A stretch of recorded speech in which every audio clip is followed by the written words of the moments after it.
সাতক্ষীরা ৪ আসনে জামায়াতে ইসলামীর সংসদ সদস্য গাজী নজরুল ইসলামের সঙ্গে এক মেয়ের অন্তরঙ্গ মুহূর্তের একটি ভিডিও সামাজিক যোগাযোগ মাধ্যমে ব্যাপকভাবে ছড়িয়ে পড়েছে। সোমবার রাতে ভিডিওটি ভাইরাল হওয়ার পর তা সামাজিক ও রাজনৈতিক অঙ্গনে ব্যাপক আলোচনার জন্ম দিয়েছে।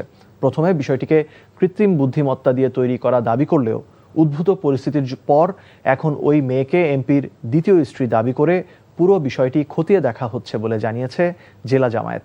গাজী নজরুল ইসলাম বর্তমানে জামায়াতে ইসলামীর কেন্দ্রীয় মজলিসে শুরার সদস্য।